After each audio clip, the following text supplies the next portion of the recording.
Hello students, সবাইকে আমার YouTube চ্যানেলে স্বাগত জানাই। আজকে আমরা দেখব ক্লাস 9। ঠিক আছে, ক্লাস 9-এর যে বোর্ডে যে এক্সামটা হলো 2-3-2024, ঠিক আছে, তার অ্যান্সার কি। ঠিক আছে, একটু লেট হয়েছে অ্যান্সার কিটা দিতে, কিন্তু ছিলাম না বাড়িতে, কোশ্চেন পেপার আসতে লেট হয়েছে তাই। ঠিক আছে, তাহলে কোশ্চেন পেপার সবাই হাতে নিয়ে নাও, আর তারপর এক এক করে সেগুলোকে মিলিয়ে নাও, কত নাম্বার আসছে সেটি একবার চেক করে কমেন্টে লিখবে। ঠিক আছে,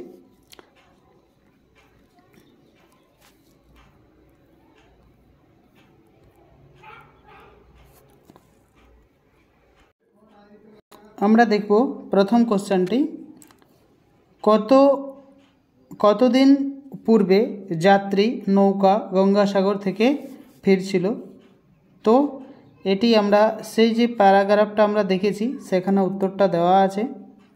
ঠিক আছে, সেখানে 250 বছর পূর্ব একদিন, সেই কথাটা হচ্ছে 250 বছর পূর্বে। ঠিক আছে, তো সেটি বি নাম্বার হয়ে যাবে তার সঠিক উত্তর। পরে নেক্সট যেটি আছে সেটি আমরা দেখব। সেই কোশ্চেনটি রয়েছে, নৌকা যাত্রী কীভাবে যাতায়াত তৎকালের প্রথা ছিল। ঠিক আছে, তো দলবদ্ধভাবেই তারা কিন্তু বেশি যেত। নেক্সট, নাবিকেরা কী জন্য দিক নির্ণয় করতে পারেননি। তো ঘোর কুয়াশা ছিল, তাতেই তারা দিকটা ঠিকঠাকভাবে নির্দিষ্ট করতে পারেননি। কয়জন যাত্রী জাগ্রত ছিল। তো 2 জন যাত্রী জাগ্রত ছিল, সেই উপরের যে দেওয়া আছে সেটি পড়লেই কিন্তু বুঝতে পারবে। উপরের অংশটি কোন গদ্যাংশ থেকে নেওয়া হয়েছে, তাহলে যেটি আমরা পড়লাম উপরে এটি, ঠিক আছে, এইটি, তো এটি সাগর সঙ্গমে নবকুমার, তার থেকে কিন্তু নেওয়া হয়েছে। ঠিক আছে, তাহলে এর উত্তর হয়ে যাবে সি। নেক্সট 6 নম্বরের সঠিক উত্তর আমরা দেখব, হিন্দু রসায়নের ইতিহাসের গ্রন্থের লেখক হলেন, এটি আমরা দেখব। তো 6 নম্বরের সঠিক উত্তর হয়ে যাবে কিন্তু বি। ঠিক আছে, নেক্সট 7 নম্বর কোশ্চেনকে আমরা দেখব, বিখ্যাত দামাস্কার ও টলেডোর তরবারি নির্মাণে কোন ইস্পাত ব্যবহার হয়েছিল। তো সেটি ভারতীয় ইস্পাত। 8 নম্বর কোশ্চেনটা রয়েছে, ছিন্নপত্র রবীন্দ্রনাথ কাকে লেখেন। তো বন্ধু শিরীষবাবুকে। ঠিক আছে, তো এগুলোর এমসিকিউ আমি চ্যাপ্টার ওয়াইজ আগেই করিয়েছিলাম বলে সেখান থেকে অনেক প্রশ্ন কিন্তু রয়েছে। যে সময় হিসাব রাখতে ব্যস্ত থাকে সেটি হচ্ছে ঘড়ি। নিয়মের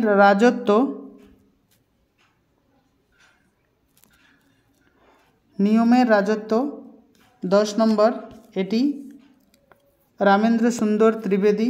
এগুলো সব এমসিকিউতে করানো হয়েছে। 11 নম্বরের সঠিক উত্তর যদি আমরা দেখি তাহলে হয়ে যাবে ডি, কোশ্চেন পড়ছি না আমি। ঠিক আছে, 12 নম্বরের সঠিক উত্তর হয়ে যাবে B.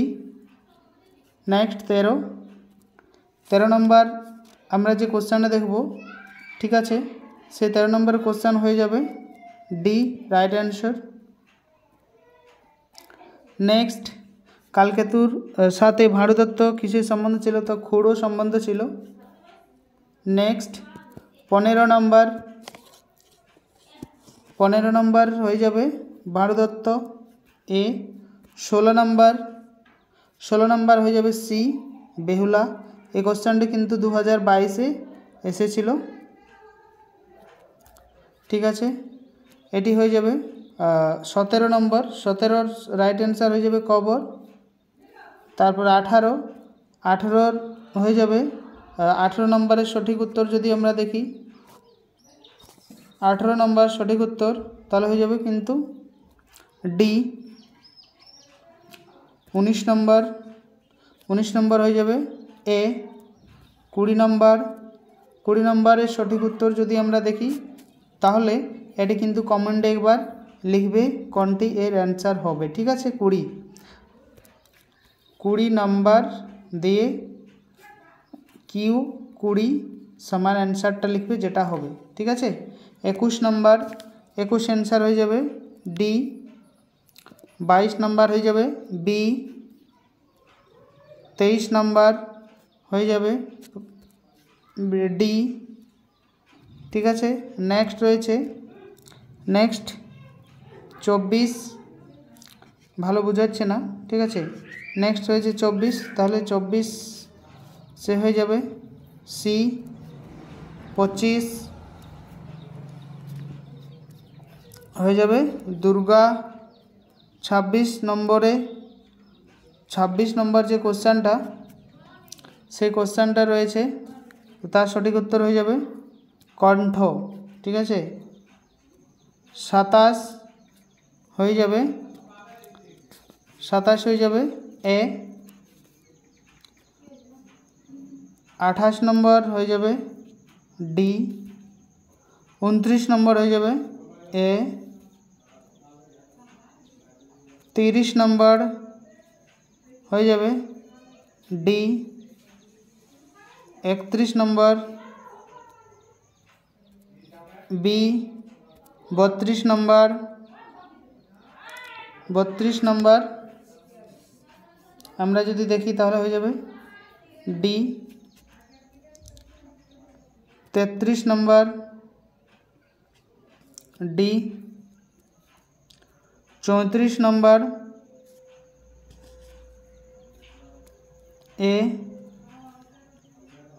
35 number C. 36 number A. 37 number C. 38 number B. 39 D. 40 নাস্তিক। তাহলে কমেন্টে সবাই লিখো একবার কে কত নাম্বার পাচ্ছ। ঠিক আছে, পুরো ভিডিও দেখার জন্য সবাইকে অনেক অনেক ধন্যবাদ, থ্যাংক ইউ। ভালোভাবে চ্যানেলকে সাবস্ক্রাইব করে রাখবে, তাহলে কী হবে, ক্লাস 10-এ এইভাবে বাংলার তৈয়ারি করানো হবে এবং তার অ্যান্সার কিও পেয়ে যাবে এবং যে মেন টপিকস সেগুলোর ক্লাস আগেই আমি করিয়ে দেবো, কোশ্চেন সেটও করিয়ে দেবো 10 ক্লাসে, 100 মার্কস পেয়ে যাবে। ঠিক আছে, ভিডিওকে পুরো শেয়ার করে দাও। থ্যাংক ইউ সবাইকে।